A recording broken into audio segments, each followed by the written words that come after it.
My house was destroyed in a fire, so I moved in with my son. The next day, when I woke up, my grandson was standing next to my bed and whispered, "Grandma, find another place to stay. Follow me, I'll show you something." I rushed out in panic once I realized what it was. Don't forget to subscribe to the channel and comment where you're watching from. The smell of smoke still clung to my clothes 3 days after the fire. I stood in what used to be my living room, staring at the charred skeleton of my piano, the instrument where I'd taught my son Michael to play Clair de Lune when he was 7. The fire marshal said it started in the kitchen, probably faulty wiring in the old house. 63 years I'd lived in that colonial on Maple Street in Rochester, New York. 63 years, and now it was ash. "Mom, you can't stay in a hotel forever," Michael had said on the phone that morning, his voice tight with concern. "Caroline and I insist. We have plenty of room. You'll stay with us until we figure things out." I didn't want to be a burden. I'd raised Michael to be independent, self-sufficient, but my savings were modest, and the insurance company was dragging their feet about the claim. The adjuster had visited twice, asking strange questions about whether I'd been having financial difficulties. The insinuation stung, but I kept my composure. At 68, I'd learned that patience and politeness opened more doors than anger ever could. So I'd agreed. Just temporarily, I told myself, as Michael loaded my 3 salvaged suitcases into his Mercedes, just until the insurance came through. Their house in Brighton was impressive, a sprawling Victorian with a circular driveway and perfectly manicured hedges. Caroline met us at the door, her smile not quite reaching her eyes. My daughter-in-law was beautiful in that calculated way. Highlighted hair always perfect, clothes expensive but understated. The kind of woman who made you feel slightly rumpled in comparison. "Christine, welcome," she said, air-kissing both my cheeks. "We've prepared the guest room. It's not much, but it'll do for now." The guest room was on the 3rd floor, a converted attic space with sloped ceilings and a single dormer window. It was clean but sparse, furnished with cast-offs, a sagging double bed, a dresser with a sticky drawer, a reading lamp that flickered. I noticed immediately there was no lock on the door. "Dinner's at 6 sharp," Caroline announced. "We keep a schedule in this house. It's important for the children." I hadn't seen my grandson Tyler in months. At 13, he'd grown tall and quiet, spending dinner pushing food around his plate while his parents discussed Michael's law practice and Caroline's charity work. My granddaughter Jane, only 9, chattered about her dance recital, but Caroline cut her off. "Not at the table, Jane. We've discussed this." The child's face fell, and something protective flared in my chest. I opened my mouth to say Jane's excitement was perfectly natural, but Caroline's sharp glance silenced me. This wasn't my house. These weren't my rules. That night, exhausted from the move and the weight of loss, I fell into a deep sleep. I woke to breathing. Not my own. Someone else's, close and deliberate. My eyes snapped open. In the darkness, a figure stood beside my bed, small and motionless.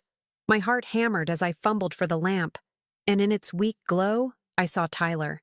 His face was pale, his eyes wide with something I couldn't name. Fear? Warning?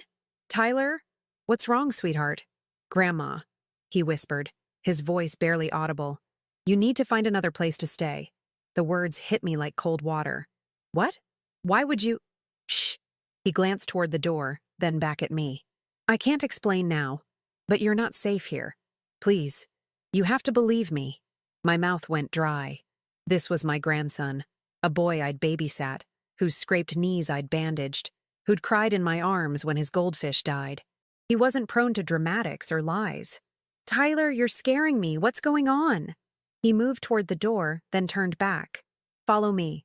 I'll show you something. But be quiet. Really quiet." Every instinct told me this was wrong, that I should wake Michael, turn on every light in the house. But something in Tyler's expression, desperate, urgent, terrified, made me swing my legs out of bed. I pulled on my robe and slippers and followed him into the dark hallway. The house was silent except for the ticking of the grandfather clock downstairs. Tyler moved like a ghost, avoiding the creaky floorboards with practiced ease. He led me down to the 2nd floor, past the master bedroom where I could hear Michael's soft snoring, past Jane's room with its nightlight casting a pink glow. We stopped at a door I'd assumed was a linen closet. Tyler produced a key from his pajama pocket. Where had he gotten that? And unlocked it. Inside wasn't a closet, but a small office, dominated by a desk covered in file folders and a laptop. "This is Mom's private office," Tyler whispered. "No one's allowed in here. Not even Dad." "Tyler, we shouldn't—" "Look." He opened a drawer and pulled out a thick folder. Even in the dim light from the hallway, I could see the tab. Christine Hartford. Contingency. My name. A folder about me. With trembling hands, I opened it. The first document was a printout of my insurance policy. Someone had highlighted sections and made notes in the margins. Standard liability clause, review precedent, and arson investigation. Timeline critical. Arson investigation? My breath caught. The next page was worse. A letter from someone named Douglas Pembroke, attorney at law, addressed to Caroline. I had to read it twice before the words made sense. Regarding your inquiry into competency proceedings, New York State allows family members to petition for guardianship when an elderly individual demonstrates inability to manage their affairs. Evidence of financial mismanagement, combined with the recent property loss, could establish grounds. However, we'd need documented instances of confusion or poor judgment. The room tilted. I gripped the desk to steady myself. Competency proceedings. Guardianship. They wanted to declare me mentally unfit. "There's more," Tyler whispered, pulling out another folder. This one contained photographs, pictures of my house, but not from before the fire. These were taken after, from multiple angles. And there were receipts. Investigation services, $3,500. Document retrieval, for $200. "I heard Mom on the phone last week," Tyler said, his voice cracking. "She was talking to someone about how you'd be easier to manage once you moved in.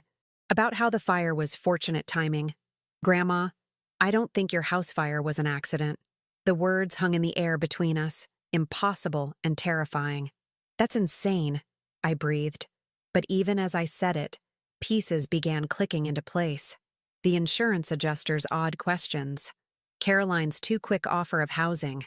The third-floor room with no lock, positioned where they could monitor my comings and goings. The formal dinners where every word I said seemed to be evaluated, judged. There's something else. Tyler reached deeper into the drawer and pulled out a small recorder. "She makes Dad record conversations with you. She says it's to document your decline. But Grandma, you're not declining. You're the smartest person I know." I took the recorder with numb fingers. It was one of those digital devices, with a tiny screen showing dozens of files, all dated and labeled. Christine, morning confusion. Christine, medication question. Christine, memory lapse. But I hadn't had any memory lapses. I took no medications except a daily vitamin. "We need to go back," I whispered. "If she finds us, she won't wake up. She takes pills to sleep." Tyler's face was grim, older than 13. "But Grandma, you can't let her know that you know. She's dangerous. I've seen her. She's not who everyone thinks she is." We returned to my room in silence. Tyler squeezed my hand once before disappearing down the stairs, and I sat on the edge of my bed, the folder clutched to my chest, my mind racing. My daughter-in-law hadn't just welcomed me into her home out of kindness. She'd orchestrated it. And if Tyler was right, if the fire hadn't been an accident, then Caroline had been planning this for much longer than 3 days. But why? What did she have to gain from declaring me incompetent? I opened the folder again, forcing myself to read every page. There was a copy of my will, which left everything to Michael. There was a property assessment of my house and land, apparently worth far more than I'd realized, nearly $800,000 even before the fire. There was a life insurance policy I'd forgotten about, another $200,000. And there, at the bottom of the stack, was a document that made my blood run cold. A power of attorney form, already filled out, with my signature forged at the bottom. It granted Caroline complete control over my finances, my medical decisions, everything. The signature was good. Too good. She'd practiced. I looked up at the ceiling, where I could hear the faint creak of footsteps. Caroline, awake and moving around despite Tyler's assurance about her sleeping pills. I quickly hid the folder under my mattress, my heart pounding so hard I thought she might hear it through the floor. What had I walked into? And more importantly, how was I going to get out? As I lay back down, pretending to sleep, I heard Caroline's footsteps pause outside my door. The handle turned slowly, testing. Finding it unlocked, she eased it open just a crack. I kept my breathing steady, eyes closed, every muscle tensed. After an eternity, she retreated. The door clicked shut. I stared into the darkness, my mind churning through everything Tyler had shown me. My daughter-in-law wasn't just manipulative. She was methodical, patient, and utterly ruthless.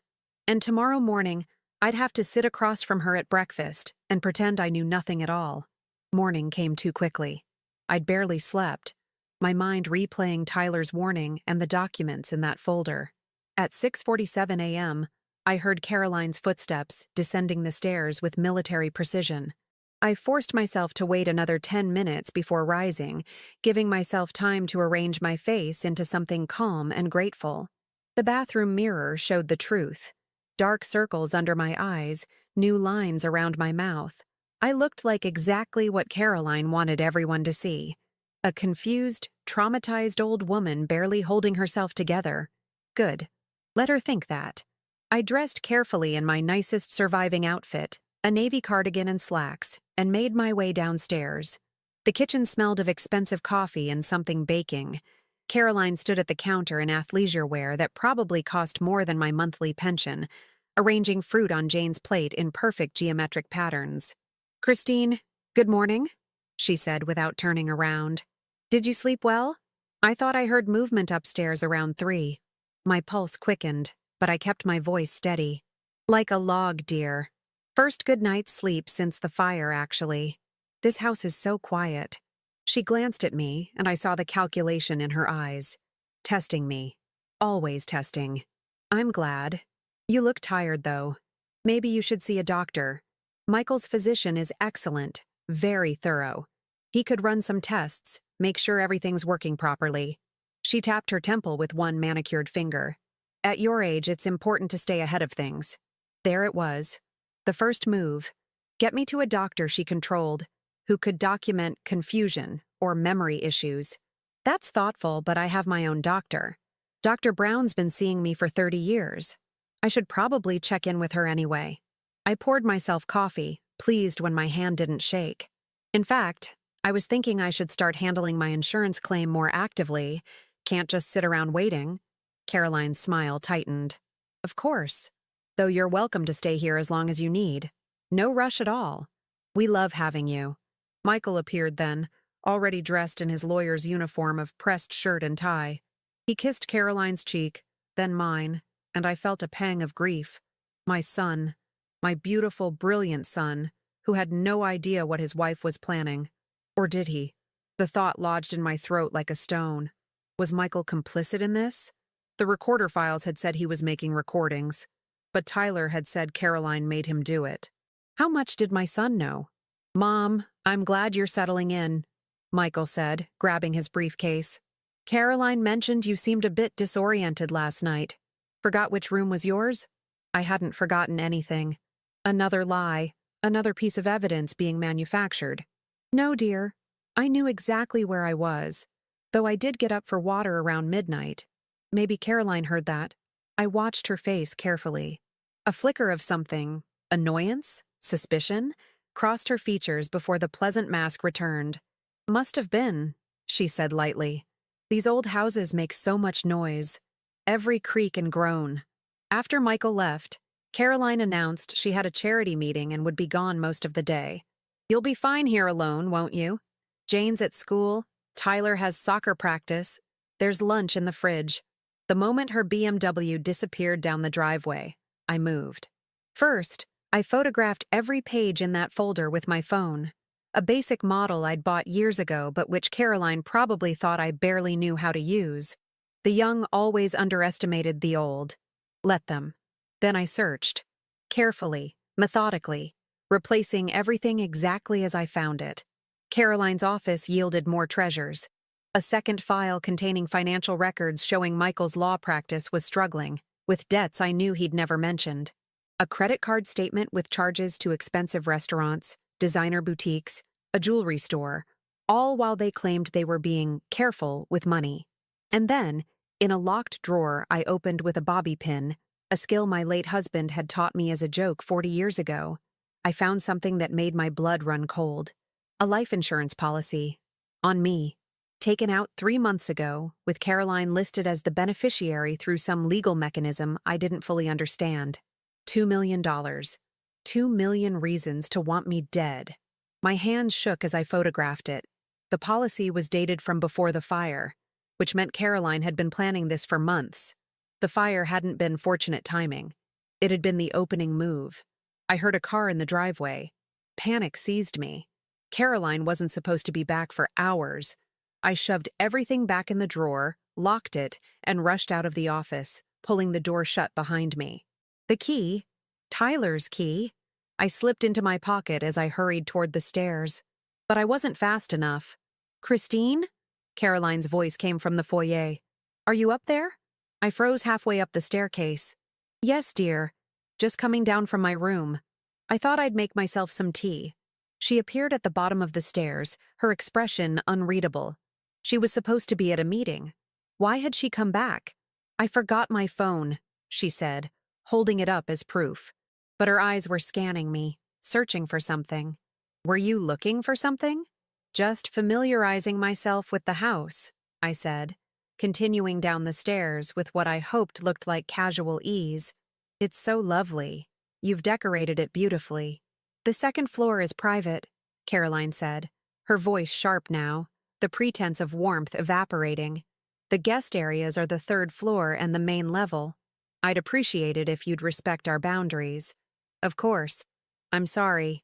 I didn't realize." I made my voice smaller, apologetic. Inside, my mind was racing. She suspected something, but how much? As I passed her to head toward the kitchen, she caught my arm. Her grip was firm, almost painful. "Christine, I want us to get along. I really do. But this will only work if we all respect each other's spaces and privacy. Do you understand?" "Yes," I said quietly. "I understand perfectly." She released me, and I continued to the kitchen on legs that felt like water. Behind me, I heard her climb the stairs, heard the distinctive click of her office door opening. She was checking. She'd know I'd been in there. Unless I'd been very, very careful. Everything was back in place. The drawer was locked. There was no evidence except her own paranoia. I made tea with trembling hands and sat at the kitchen table, forcing myself to think. I had photographs now. Evidence. But evidence of what, exactly? Caroline had taken out insurance on me. Was that illegal? The forged power of attorney certainly was. But how could I prove it was forged without admitting I'd broken into her office? And the fire. Tyler's suspicion wasn't proof. I needed more. My phone buzzed. A text from a number I didn't recognize. "Mrs. Hartford, this is Detective Ray Woolsey, Rochester FD. Fire Marshal's office. We need to ask you some additional questions about your house fire. Can you come to the station this afternoon at 2? My heart sank. The last thing I needed was to be interrogated by the fire marshal while living under Caroline's roof. But refusing would look suspicious. I texted back, "Of course. I'll be there." Another text came through immediately, this time from Michael. "Mom, Detective Woolsey called me. I'll come with you. Pick you up at 1:30. I stared at the phone. Why had the detective called Michael? I was the homeowner, the victim.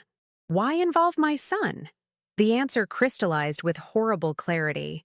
Someone had told them to. Someone who wanted Michael present, who wanted him to hear whatever questions they planned to ask, who wanted him to witness my responses and potentially my confusion.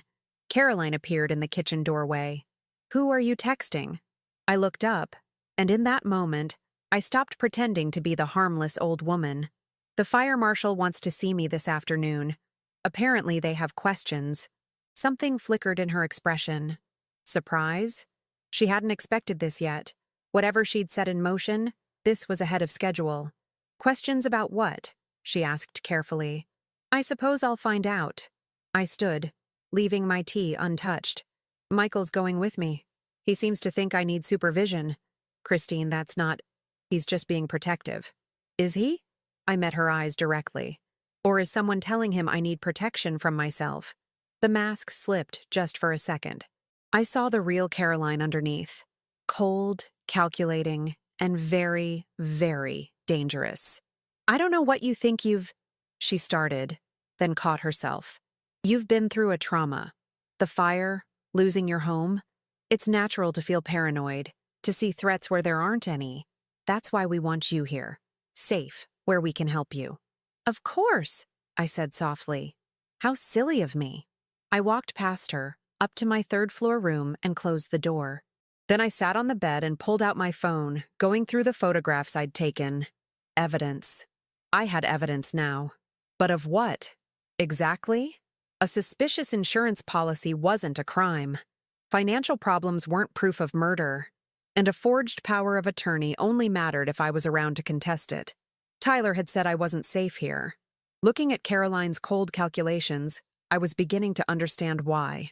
My phone buzzed again. Another unknown number. This is Douglas Pembroke, attorney at law. Mrs. Hartford, we need to discuss some concerns regarding your competency.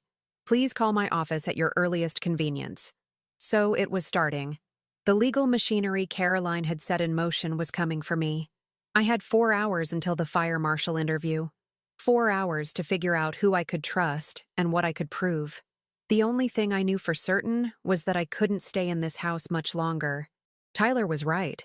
I just needed to survive long enough to expose the truth. I spent the next hour in my room, thinking through my options like a chess player 3 moves ahead.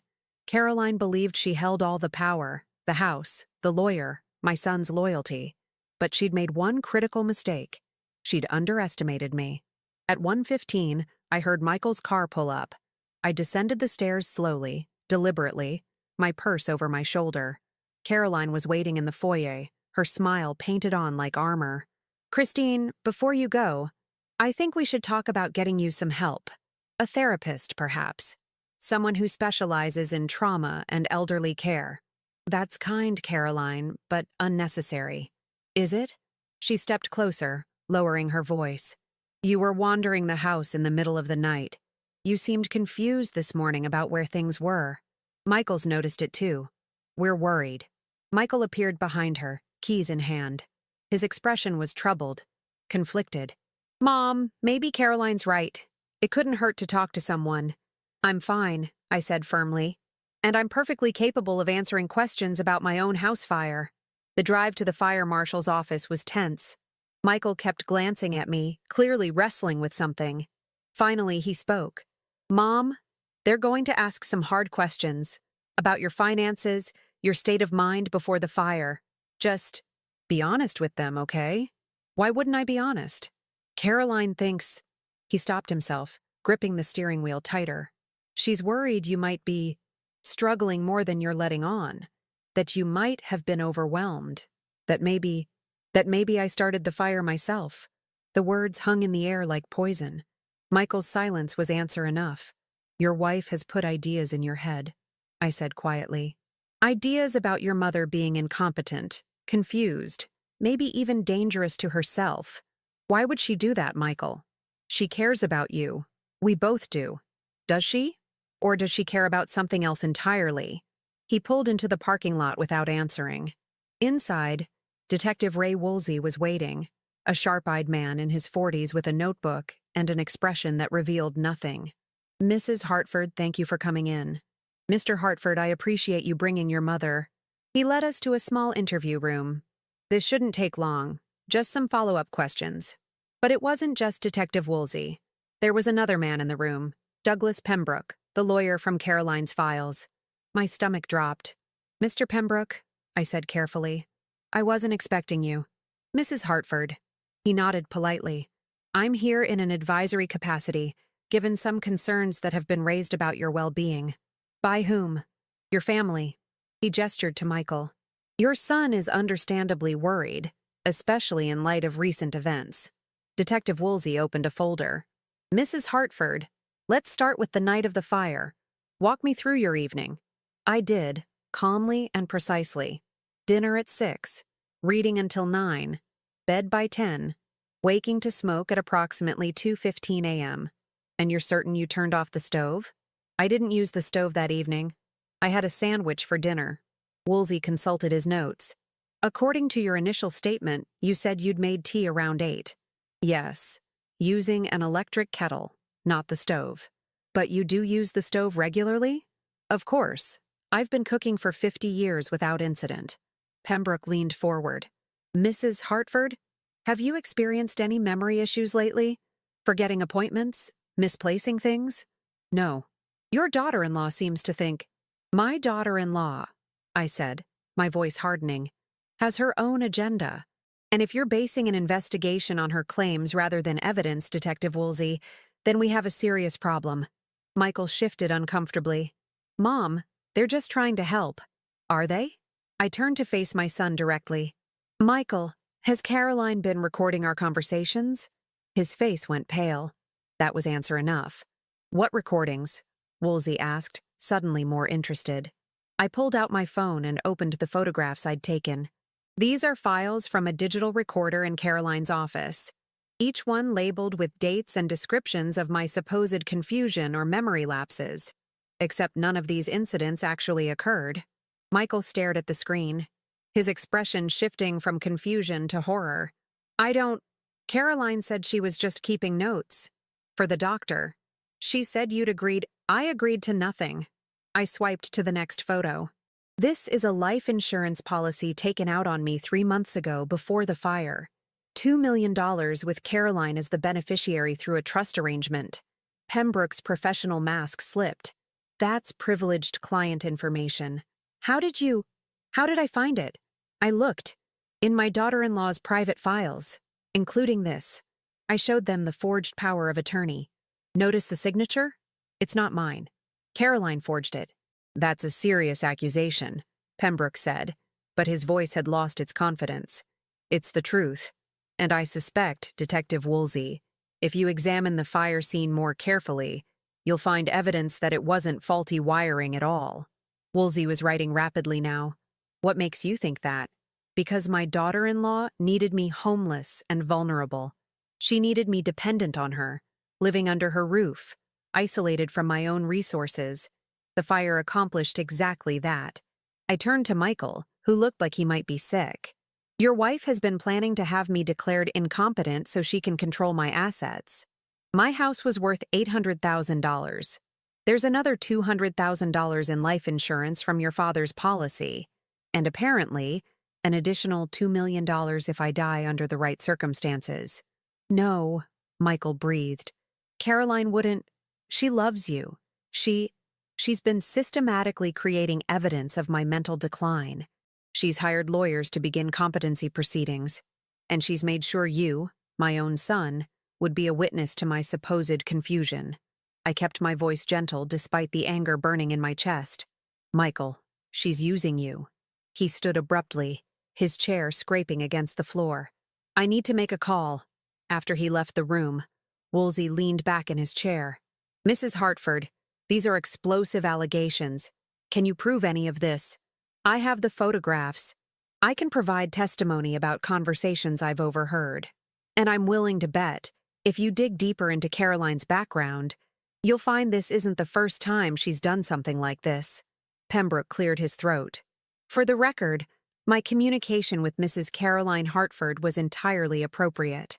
She expressed concerns about her mother-in-law's well-being and asked about the legal process for obtaining guardianship in case it became necessary. When was this? 2 weeks ago, before the fire. So she was planning this before I was even homeless, I said, before I had any reason to move in with them. Woolsey stood. I'm going to need to speak with Mrs. Caroline Hartford. And Mrs. Hartford, I'll need those phone images sent to me officially. We'll need to verify that power of attorney is indeed forged. My handwriting samples are on file with my bank. Dr. Brown can also verify my mental competency. Good. Don't return to your son's house tonight. Do you have somewhere safe to stay? The question hung in the air. Where did I have? My house was destroyed. My friends were elderly like me, most in managed care or too far away. Hotels cost money I didn't have until the insurance came through. I'll figure something out, I said. Michael returned then, his face ashen. I called Caroline, asked her about the insurance policy, the recordings, all of it. And? She denied everything. Said you're confused? That you've been going through her private things? Violating her privacy? She's very upset. He looked at me with anguished eyes. Mom, she's my wife. The mother of my children. How can I believe she'd do something like this? Because it's true, Michael. But why? We're not hurting for money. My practice is fine. We don't need— Is your practice fine? I asked gently. Because the credit card statements in Caroline's office suggest otherwise. You're $200,000 in debt, Michael. She's been spending money you don't have, maintaining a lifestyle you can't afford. His silence confirmed it. She needed a solution, I continued, and I became that solution. An elderly mother-in-law with assets, alone after losing her husband, vulnerable. If she could get control of my money, either through guardianship or through inheritance, she could solve her financial problems. And the fire, Woolsey asked, was supposed to make me desperate enough to accept their help without question. Make me grateful, compliant, maybe even make me seem unstable. Trauma can do strange things to people, especially the elderly. Who would question it if I started acting confused, forgetful? Michael sank into his chair, his head in his hands. I don't want to believe this. I know. I reached out and touched his shoulder. She's been manipulating you too, Michael. Making you doubt your own mother, question my competency. She's good at it. Very, very good. A knock on the door interrupted us. Another detective entered, whispered something to Woolsey. His expression darkened. Mrs. Hartford, we've just received information that concerns me. According to your homeowner's insurance company, they've been contacted by an attorney claiming to represent you. Someone claiming you've requested they expedite payment directly to a trust account. I made no such request. The attorney was Douglas Pembroke. All eyes turned to Pembroke, whose face had gone red. That was a preliminary inquiry. Mrs. Caroline Hartford asked me to explore options for managing her mother-in-law's affairs, given the crisis situation. Before I'd agreed to any representation? I asked coldly. Before any competency determination? That sounds like fraud, Mr. Pembroke. Woolsey's phone buzzed. He glanced at it, and his expression shifted to something harder, more alert. Mrs. Hartford, I need you to stay here. We're bringing in Mrs. Caroline Hartford for questioning. On what grounds? Michael asked, his voice hollow. We just received lab results from the fire scene. The burn patterns and accelerant traces suggest the fire was deliberately set. And Mrs. Hartford, your wife's credit card, shows a purchase at a hardware store the day before the fire. 5 gallons of kerosene. The room went silent. Michael's face crumbled. No, she wouldn't. Jane and Tyler. What about my kids? They're safe, I said quietly. Tyler knew something was wrong. That's how I found out. Tyler knew. Michael looked stricken. My son knew his mother was— He couldn't finish the sentence. The truth was too horrible, too complete. Caroline hadn't just tried to destroy me. She'd endangered her own children, living in that house while I burned. She'd put her own son in the position of having to betray her to save his grandmother. What kind of monster did that? Woolsey stood. Mr. Hartford, I recommend you come with us to the station when we bring your wife in. Mrs. Hartford, you'll need to stay available for further questioning, but you're free to go. Do you have somewhere safe? Before I could answer, Michael spoke, his voice broken. She can stay at my house. Caroline won't be there, and Mom— He looked at me with tears in his eyes. I'm sorry. I'm so sorry. I know, I said, but the betrayal still cut deep. My own son had doubted me, had been willing to believe I was incompetent, confused, possibly even responsible for my own house burning down. Caroline had almost won. Almost. As we left the fire marshal's office, my phone rang. Unknown number. Mrs. Hartford? A woman's voice, tight with suppressed rage. This is Caroline. I know what you've done. I know what you've told them. You've just made the biggest mistake of your life. I stared at my phone, Caroline's threat still echoing in my ear. Michael had gone pale beside me in the parking lot. "Mom, don't answer her. Don't engage." But I'd already hung up. My hands were steady despite the adrenaline coursing through my veins. "She's scared." Good. Scared people make mistakes. Scared people are also dangerous. Michael's voice cracked. "You don't know what she's capable of." "Don't I?" I met his eyes. "She burned down my house, Michael. She would have let me die in that fire if I hadn't woken up in time. I know exactly what she's capable of." We drove back to his house in silence. But halfway there, Michael suddenly pulled over. His hands gripped the steering wheel so tightly his knuckles went white. "I recorded you," he whispered. "All those conversations. She told me you were having memory problems, that we needed documentation for when we had to get you help. I thought I was protecting you." "I know. How can you not hate me? Because she's a professional manipulator, and you loved her. That's not weakness, Michael. That's being human." I touched his arm gently. "But we need to protect Tyler and Jane now. If Caroline realizes she's been exposed, I don't know what she'll do." His phone rang. "Detective Woolsey. Mr. Hartford, we're at your residence. Mrs. Caroline Hartford isn't here. Her car is gone." "Do you know where she might have gone?" Michael's face drained of color. "What time do the kids get home from school?" "I don't. Why?" "Jane gets out at 3:15, Tyler at 3:30. Caroline always picks them up." He checked his watch. 2:47. Oh, God. Oh, God, she wouldn't. He was already calling the school before Woolsey could respond. I heard the tinny voice of the receptionist. "Yes, Mrs. Hartford picked up both children early, about 20 minutes ago. She said there was a family emergency." Michael nearly dropped the phone. "She has them. Caroline has my kids." Woolsey's voice came through, sharp and commanding. "Mr. Hartford, stay calm. We're issuing an alert for her vehicle now. Where would she go? Family? Friends?" "I don't know. Michael's voice broke. "I don't even know who my wife really is." But I was already thinking, my mind racing through everything I'd learned about Caroline. The expensive tastes, the careful image management, the methodical planning. She was someone who always had an exit strategy. "Michael, does Caroline have a passport?" "What?" "Yes, we all do. We went to Canada last summer." His eyes widened. "You think she'd run? With Tyler and Jane?" "I think she'd do whatever it takes to avoid prison." I turned to him urgently. "Where would she keep the passports? And what about money? Does she have accounts you don't know about?" He was already dialing Woolsey back, telling him about the passports. Then he called his bank, his hands shaking so badly he could barely hold the phone. "I need to check our accounts. Yes, this is an emergency." "What? When?" His face went ashen. "She withdrew $50,000 from our savings this morning. Cash." Everything clicked into place with horrifying clarity. Caroline had known. Maybe she'd heard Tyler that night, or noticed something missing from her files, or simply sensed that her carefully constructed plan was unraveling. She'd been preparing to run. And now she had her children, collateral, hostages, or leverage.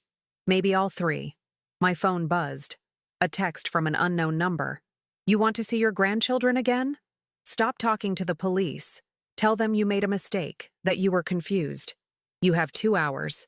Michael grabbed my phone, read the message, and let out a sound somewhere between a sob and a roar of rage.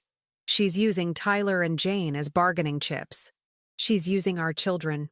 Another text came through, this time with a photo attached. Tyler and Jane in the back seat of Caroline's car, both looking scared. Tyler's hand was making a subtle gesture. 3 fingers pointed down. I squinted at the image. "What is that? What's Tyler doing?" Michael asked desperately. I zoomed in on the photo, my heart racing. Tyler was too smart, too careful. He was trying to tell us something. 3 fingers pointed down. "Michael, can I see Tyler's phone on your family tracking app?"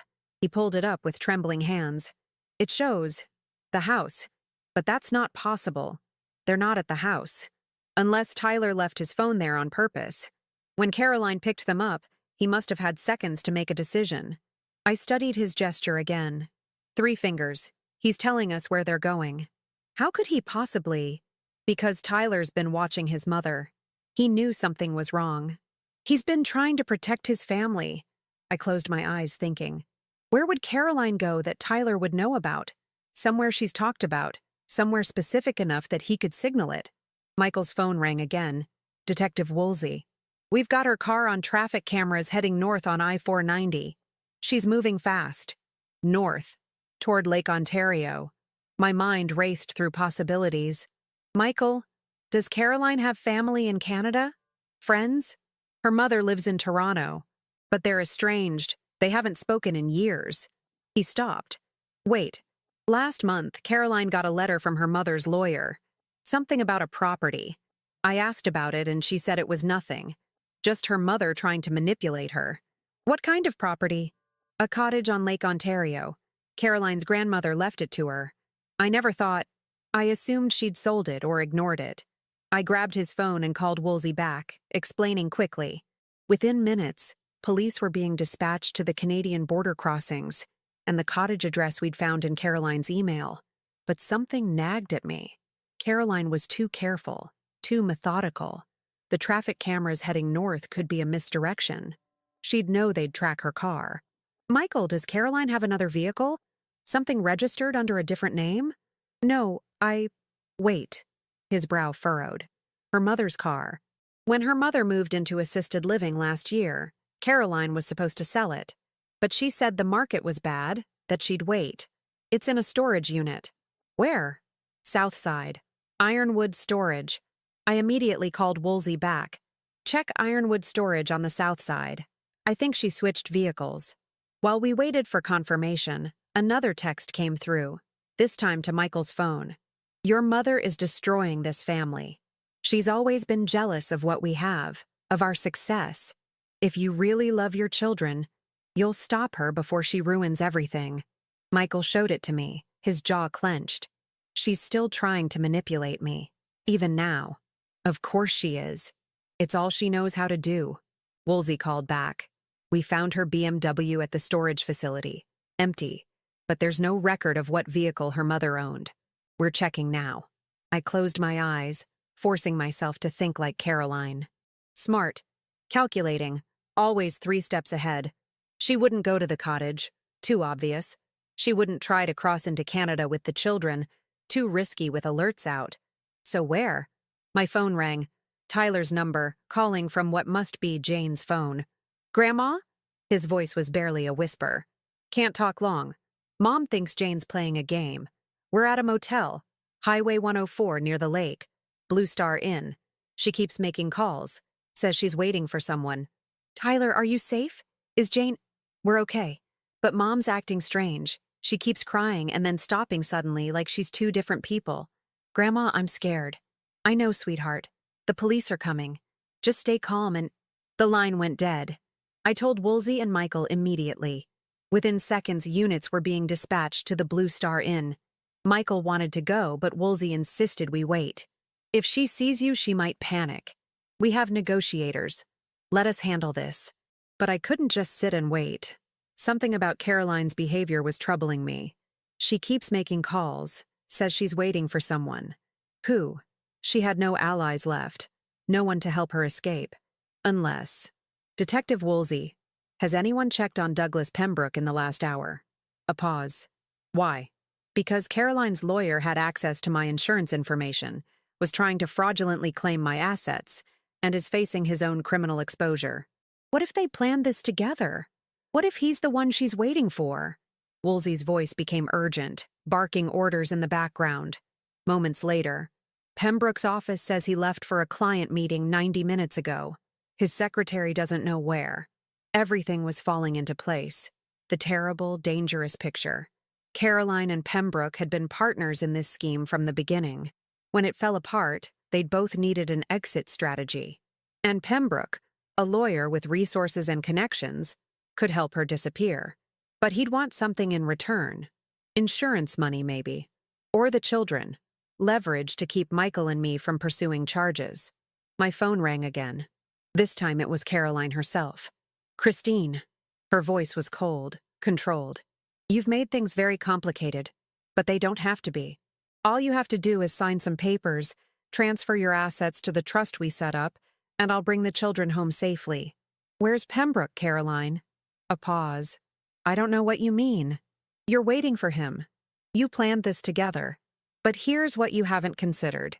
He's going to betray you too. Just like you betrayed everyone else. You don't know anything about...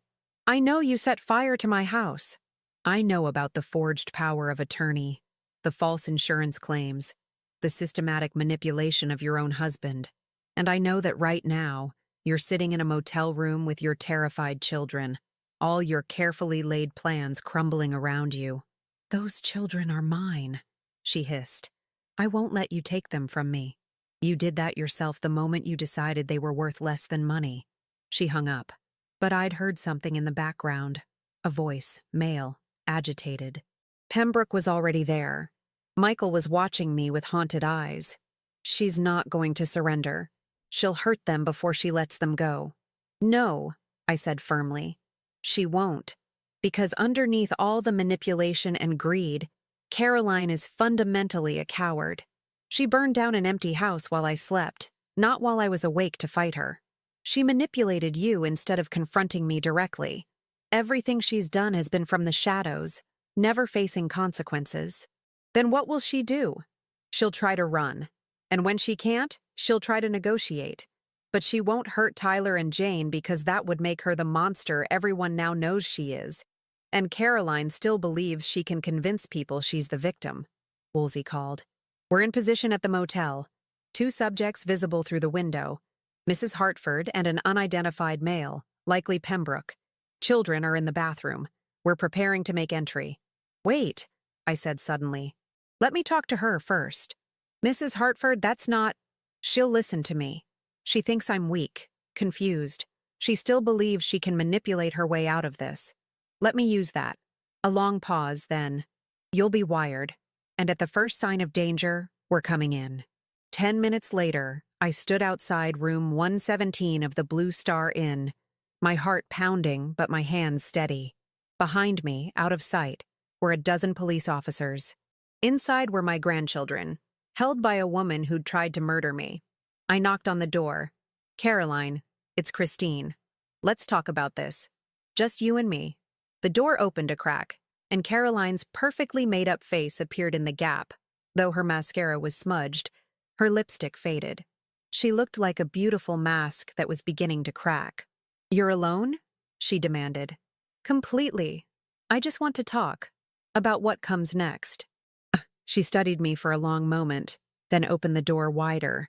The room was shabby, outdated, floral bedspreads and water-stained ceiling tiles. Pembroke stood by the window, looking like a cornered animal in his expensive suit. His hand kept moving to his pocket, then away, nervous energy radiating off him. Tyler and Jane sat on the bed closest to the bathroom, holding hands. Jane's eyes were red from crying. Tyler's jaw was set in a way that reminded me painfully of Michael at that age, trying so hard to be brave. Grandma, Jane whispered, but Caroline shot her a look that silenced her. You shouldn't have come, Caroline said, but there was uncertainty in her voice now. You should have just done what I asked. Signed the papers. None of this had to happen, didn't it?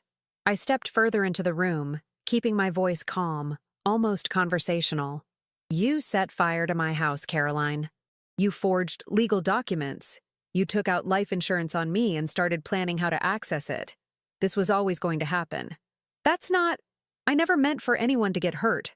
Just financially ruined and imprisoned in a guardianship? Just stripped of my autonomy and dignity?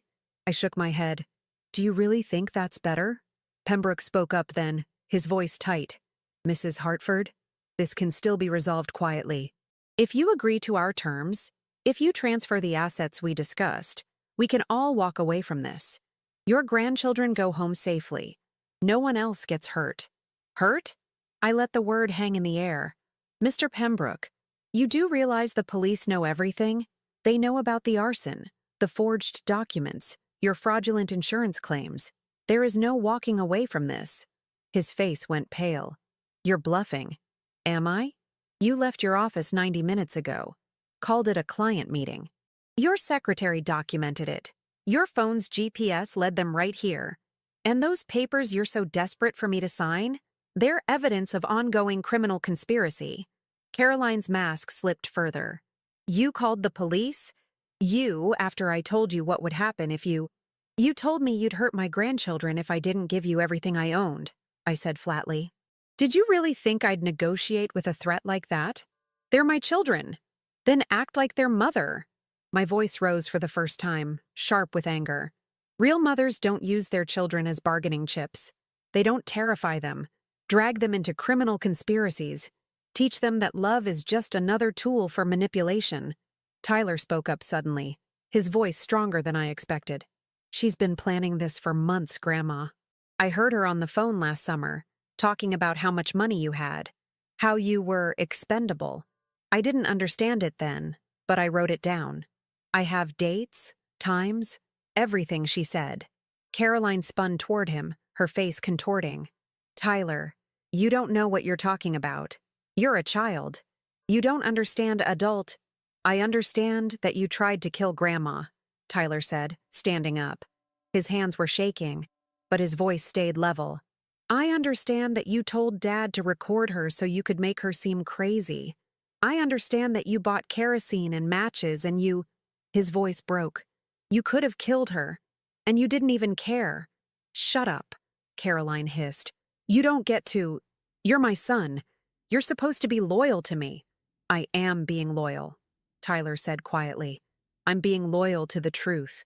The moment hung suspended, and I saw something shift in Caroline's expression, from anger to calculation.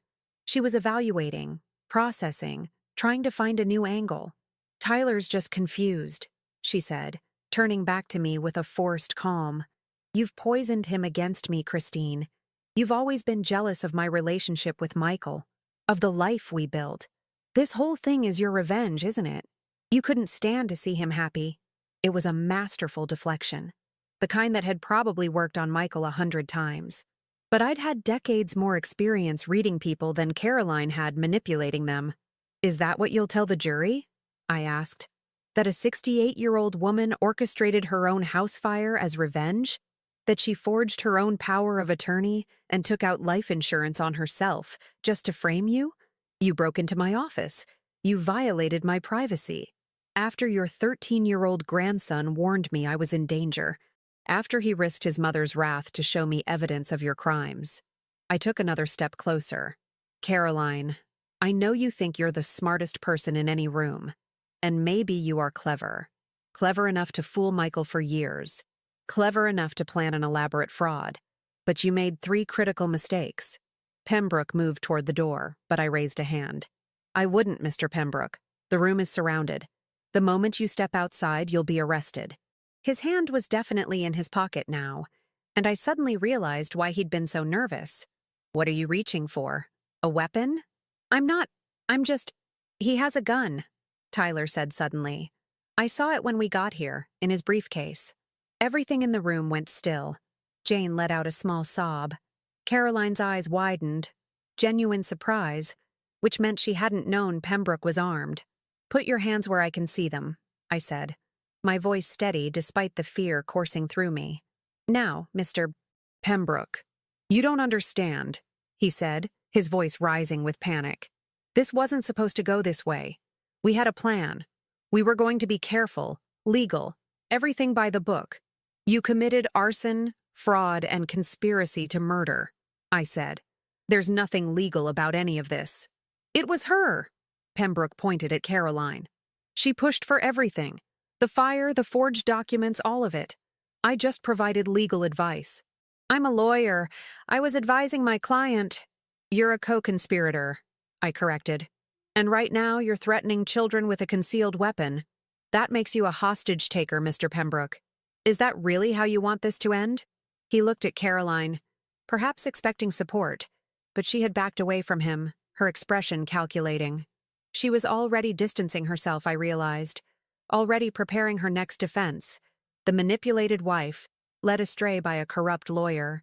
Douglas, Caroline said carefully, maybe Christine's right. Maybe we should just calm down. Think this through. Think this through? His voice cracked. You said this would work. You said we'd have the money and be gone before anyone figured it out. Now I'm looking at prison time, disbarment. My entire career destroyed because I what? Caroline's voice turned cold. You agreed to everything. You suggested half of it. Don't try to rewrite history now. I watched them turn on each other, two predators suddenly trapped together. This was the moment I'd been working toward, not just exposing their crimes, but forcing them to reveal their true natures. Your 3 mistakes, I said, drawing their attention back to me. First, you underestimated Tyler. You assumed your children were props in your performance, not people with their own moral compasses. Tyler saw through you, and he chose to protect his family, his real family. Tyler squeezed Jane's hand tighter, tears streaming down his face now, but his chin was raised. Second, you underestimated me. You saw an elderly woman, recently widowed, potentially vulnerable. You didn't see someone who'd survived 68 years of life's challenges, who'd raised a son, managed a household, navigated the death of a spouse. You saw weakness where there was strength. And the third mistake? Caroline asked, her voice brittle. You underestimated the stupidity of greed. You had a comfortable life, a husband who loved you, beautiful children. But it wasn't enough. You wanted more, faster, easier. And that greed made you reckless. A knock on the door made everyone jump. Detective Woolsey's voice came through, calm and authoritative. This is the Rochester Police. We have the building surrounded. Caroline Hartford, Douglas Pembroke, we need you to exit the room with your hands visible. The children come out first. Pembroke's hand was still in his pocket. I could see the calculation in his eyes. Desperate, cornered, dangerous. Don't, I said quietly. Whatever you're thinking, don't. Those children have been through enough. I can't go to prison, he whispered. I can't. My reputation, my practice, everything. You should have thought of that before you helped commit arson, I said. Before you tried to defraud an insurance company. Before you brought a gun to a room with children. Put the weapon on the floor and come out, Woolsey's voice repeated. Now! For a long, terrible moment, Pembroke didn't move. His eyes darted between the door, the window, Caroline, me. A man watching his entire life collapse and desperately searching for an exit that didn't exist. Then Caroline spoke, her voice surprisingly gentle. Douglas, please. Let the children go. Whatever happens to us, they don't deserve this. It was perhaps the first genuine thing I'd heard her say. Whether it was true maternal instinct or just another manipulation didn't matter. It worked. Pembroke's shoulders sagged. He slowly removed his hand from his pocket, pulled out a small handgun, and placed it on the dresser. I'm sorry, he said to no one in particular. I'm sorry. Tyler, Jane, I said softly. Come here. It's time to go home. They rushed to me and I wrapped my arms around both of them. Jane was sobbing into my shoulder. Tyler was trying not to, his whole body shaking with the effort of holding himself together. It's okay, I whispered. You're safe now. You're both so brave. I guided them toward the door, keeping my body between them and Pembroke. As I reached for the handle, Caroline spoke one last time. Christine, She stopped, seeming to search for words. I didn't want it to go this far. You wanted something that wasn't yours, I said simply. And you were willing to destroy a family to get it. I opened the door. Police flooded in immediately, surrounding Pembroke and Caroline. I ushered Tyler and Jane out into the parking lot where Michael was waiting, his face streaked with tears. Dad! Jane ran to him, and he scooped her up, holding her like she was 5 years old again. Tyler hung back, looking uncertain. Dad, I'm sorry. I had to tell Grandma. You saved your grandmother's life, Michael said, pulling Tyler into the embrace. You protected your sister. You did exactly what you should have done. I'm so proud of you. Over their heads, Michael's eyes met mine. Mom, we'll talk later, I said gently. Right now, just hold your children. Behind us, Caroline and Pembroke were being led out in handcuffs. Caroline was crying now, real tears. Her carefully constructed facade finally shattered completely. Pembroke walked like a zombie, his head down, defeated. Detective Woolsey approached me. Mrs. Hartford, we'll need full statements from everyone. But I wanted to say, that was incredibly brave and incredibly stupid. You could have been killed. At my age, I said with a slight smile, you learn that some things are worth the risk. As they loaded Caroline and Pembroke into separate police cars, Tyler came to stand beside me. Grandma, what happens now? I looked at my grandson, this brave, moral, brilliant boy who'd risked everything to do what was right. Now, I said, we rebuild. 3 months later, I stood in the driveway of my rebuilt home on Maple Street, watching the morning sun paint the white clapboard siding golden. The house looked almost identical to the one that had burned. Same colonial style, same blue shutters, same wraparound porch, but it was different in the ways that mattered. Stronger, built to last, like me. The insurance company had settled quickly once the arson investigation concluded. Caroline's purchase of kerosene, combined with Pembroke's attempted fraud, had made everything clear-cut. They'd paid out the full claim plus additional damages. It was enough to rebuild and then some. Michael's car pulled up, and Tyler and Jane tumbled out, carrying overnight bags. They'd been staying with me every other weekend since the divorce proceedings began. Michael was still living in the Brighton house, but it was on the market. Too many bad memories, he'd said. Too many rooms where Caroline had plotted and planned. Grandma! Jane ran up the porch steps and wrapped her arms around my waist. Can we make cookies today? The ones with the chocolate chips? Absolutely. I bought ingredients yesterday. I kissed the top of her head, breathing in the scent of her strawberry shampoo. Tyler, you okay? My grandson looked older now, more serious. The events of that day had changed him, carved away some of his childhood innocence, but there was strength there too, a quiet confidence that hadn't existed before. I'm good, Grandma.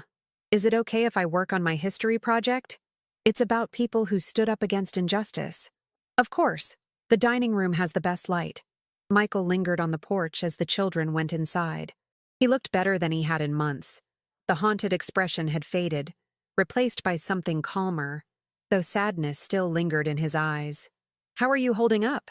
I asked. Better. The therapist is helping. And the kids they're resilient. Stronger than I gave them credit for. He paused. Caroline's lawyer called yesterday. She wants to see Tyler and Jane. Supervised visitation. Her therapist recommended it. And what do you think? I think she's their mother, and despite everything, they should have the chance to have some kind of relationship with her. But not yet. Not until she's done real work on herself. Not until I'm sure they're safe. He met my eyes. Was I wrong? To marry her? To not see what she was? You fell in love with the person she pretended to be. That's not a character flaw, Michael. That's being human. I squeezed his hand. But you see clearly now. That's what matters. After he left, I found Tyler at the dining room table, surrounded by books and papers. He was writing with intense concentration, and I recognized the expression. It was the same one Michael used to get when he was wrestling with a difficult problem. What are you working on? He looked up, and I saw tears in his eyes. I'm writing about you, Grandma. About how you didn't let them win. How you were brave and smart and you saved yourself. My throat tightened. Tyler, you're the one who saved me. You warned me, showed me the evidence. Without you. But you knew what to do with it. You didn't panic or give up. You made a plan. He wiped his eyes roughly. I keep thinking about what would have happened if I hadn't said anything. If I'd just stayed quiet because she was my mom. I pulled out a chair and sat beside him. You were put in an impossible position. No child should have to choose between a parent and doing what's right. But you made the brave choice, and I'm so proud of you. Do you think she loved us? Me and Jane? Or were we just things she used? It was the question I'd been dreading, the one I didn't have a good answer for. I think your mother is a complicated person who made terrible choices. I think she does love you, in the only way she knows how. But her love got twisted up with greed and selfishness until she couldn't tell the difference between loving someone and controlling them. That's sad, Tyler said quietly. It is. But Tyler, you're not her. You proved that. You chose honesty and courage when it would have been easier to look away. That's not something she gave you. That's who you are. He nodded slowly, then went back to his writing. I left him to it and went to the kitchen, where Jane was already pulling ingredients from the cupboard. Grandma, can I ask you something? Anything, sweetheart. Are you mad at Mommy? I measured flour carefully, considering my words. I'm angry at what she did. I'm angry that she hurt people and scared you and Tyler. But Jane, anger isn't the same as hate, and it's okay for you to still love your mother, even though she made very bad choices. Tyler says she's a bad person. Tyler's working through his feelings. He's allowed to be angry right now. But people aren't just good or bad. They're complicated. Your mother did terrible things, but that doesn't mean every moment you shared with her was a lie. Jane thought about this, her small face serious. I miss her sometimes. Is that okay? Of course it is. She's your mother. Missing her doesn't mean you approve of what she did. We spent the afternoon baking, and the simple domesticity of it. Flour on the counter, chocolate chips sneaked when I pretended not to look. Jane's laughter when we made the cookies too big. Felt like healing. Like proof that normal good things still existed in the world. That evening, after the children were settled with a movie, my phone rang. Detective Woolsey. Mrs. Hartford, I wanted to update you. Caroline Hartford pled guilty to arson, fraud, and conspiracy. She'll serve 8 to 12 years. Pembroke got 15. The weapon charge and his role in organizing the scheme made it worse for him. And the forged power of attorney? Added to the charges. The DA said your case was one of the most clear-cut examples of elder financial abuse he'd seen. He's actually using it in training now, teaching other investigators what to look for. After we hung up, I sat on my new porch, built exactly like the old one, but with better wood, stronger joints, and thought about Caroline in prison. 8 years minimum. Tyler would be 21 when she got out. Jane would be 17. They'd be adults, or nearly so, shaped by her absence as much as by her presence. I thought about Douglas Pembroke, who'd traded his career and freedom for money he'd never get to spend. About the insurance adjuster who'd suspected me of fraud. About all the people who'd underestimated me, who'd seen an elderly woman and assumed weakness, confusion, vulnerability. They'd been wrong, and that wrongness had been my greatest advantage.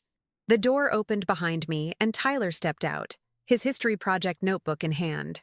Grandma, can I read you what I wrote? I'd love that. He sat beside me and began to read, his voice steady. People often think that being old means being weak or confused. But my grandmother taught me that age is actually a kind of strength. She's lived 68 years, which means she's seen patterns, learned from mistakes, developed patience that young people don't have. When someone tried to hurt her, she didn't fight back with violence or anger. She used wisdom. She gathered evidence, made allies, stayed calm when everyone expected her to panic.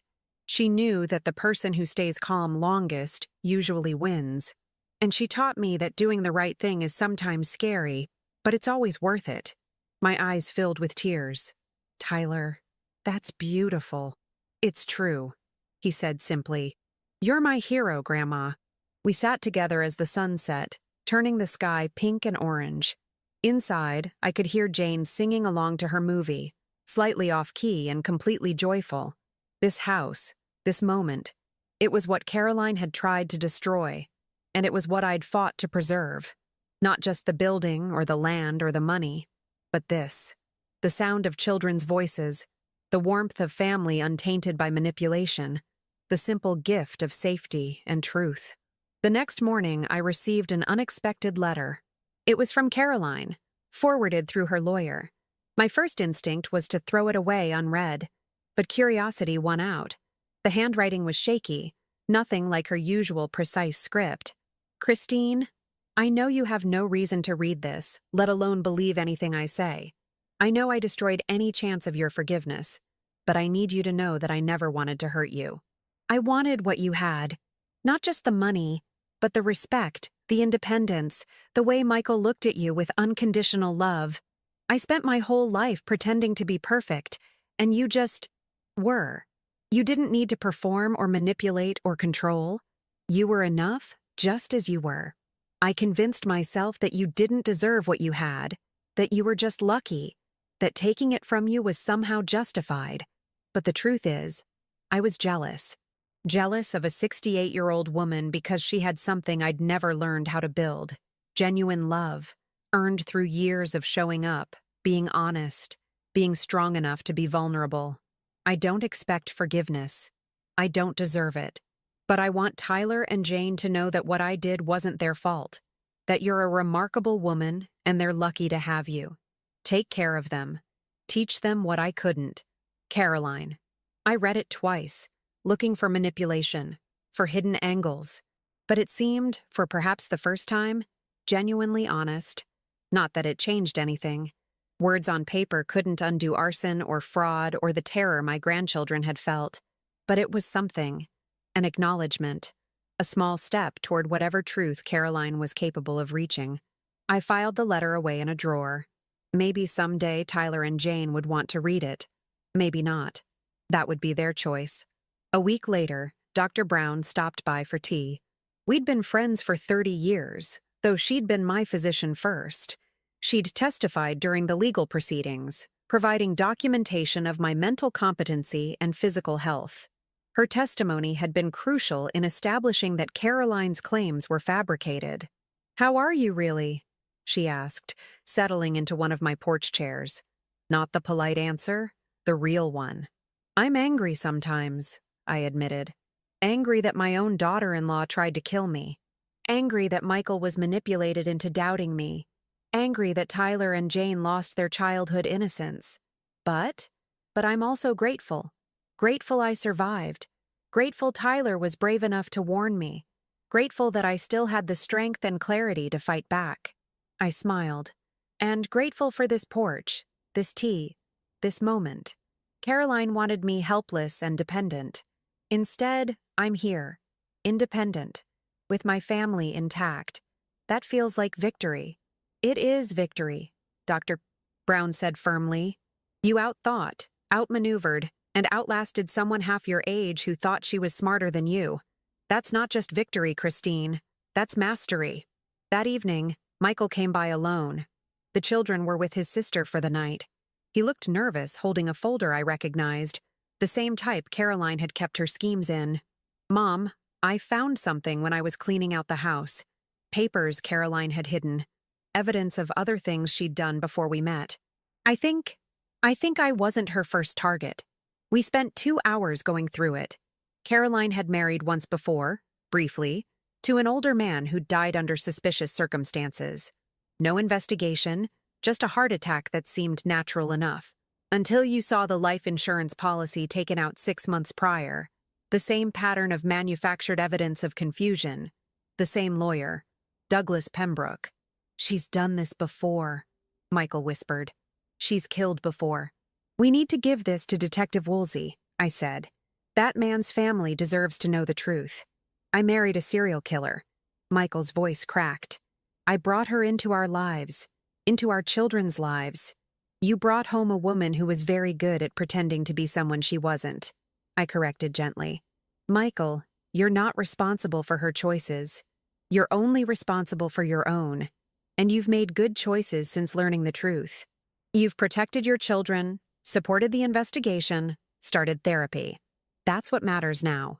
He nodded, tears streaming down his face. How did you know? How did you see through her when I couldn't? Because she made me her enemy. So I was watching. You loved her. So you were looking for reasons to trust. That's not weakness, son. That's love. It just means you chose the wrong person to give it to. I don't know if I'll ever be able to trust anyone again. You will. But you'll be wiser about it. You'll watch for the signs. And you'll teach Tyler and Jane to watch too. That's how we turn tragedy into wisdom. 6 months after the arrests, on a crisp October morning, I stood in my garden planting bulbs for spring. Tulips and daffodils, flowers that would sleep through the winter and emerge triumphant when the weather warmed. It felt symbolic somehow. Life persisting, beauty returning, the promise that darkness doesn't last forever. Tyler was helping me, digging holes with careful precision. He'd grown 3 inches since the summer, was starting to look more like a young man than a boy. Grandma, my counselor asked me to write about what I learned from everything that happened. And what did you write? I wrote that evil isn't always obvious. that sometimes it looks beautiful and sounds reasonable, that you have to trust your instincts even when everyone else tells you you're wrong. And that real strength isn't about being loud or aggressive. It's about being patient and smart and brave enough to do the right thing even when it's scary. I sat back on my heels, looking at this remarkable young man. That's exactly right. You learned in 1 year what some people never learn in a lifetime. Because you taught me, he said. You showed me. Jane came running from the house, waving her phone. Grandma, Dad says we can stay the whole week for Thanksgiving, and he's going to learn to make turkey. I laughed, imagining Michael's inevitable culinary disasters. Well, I suppose I should prepare some backup dishes. Can we have Thanksgiving here, in your new house? Make new traditions? I looked at my rebuilt home, strong and beautiful in the autumn sun. Looked at my grandchildren, resilient and brave despite everything they'd endured. Thought about Michael, slowly healing, learning to trust his own judgment again. Yes, I said. New traditions, new beginnings. That sounds perfect. That night, after the children were asleep in my guest rooms, properly furnished now, with locks on the doors that they controlled, I sat at my kitchen table with a cup of tea and thought about everything that had happened. Caroline had seen me as an easy target, an elderly widow, recently bereaved, isolated, vulnerable. She'd imagined someone who would accept lies rather than question them, who would surrender rather than fight, who would crumble under pressure rather than grow stronger. She'd been wrong about all of it. I'd learned something in 68 years of living. Age isn't weakness. It's accumulation. Accumulation of knowledge, experience, pattern recognition, emotional intelligence. The young have energy and speed. The old have patience and wisdom. And wisdom, in the end, usually wins. My phone buzzed with a text from Dr. Brown. Coffee next week? Want to hear about my terrible date? I smiled and texted back. Absolutely. I'll bring wisdom. You bring the disaster stories. Life, I thought, continues. Not despite tragedy, but through it, around it, beyond it. Caroline had tried to end my story, but she'd only added a chapter, one where I proved that survival isn't just about living. It's about choosing, every day, to be present, engaged, and unbroken. I walked through my new house, running my hand along walls that had never known deception, through rooms that would be filled with honest love and laughter. I looked out the window at the street where I'd lived for 63 years, the neighborhood that had watched me raise my son, bury my husband, survive a fire, and rebuild. In the reflection, I saw not an elderly victim, but a woman who'd faced down a killer and won, who'd protected her family, who'd proven that intelligence and patience were stronger than any weapon. I saw myself, Christine Hartford, 68 years old, survivor, protector, victor, and still standing. Now tell me, what would you have done if you were in my place? Let me know in the comments. Thank you for watching, and don't forget to check out the video on your screen right now. I'm sure it will surprise you.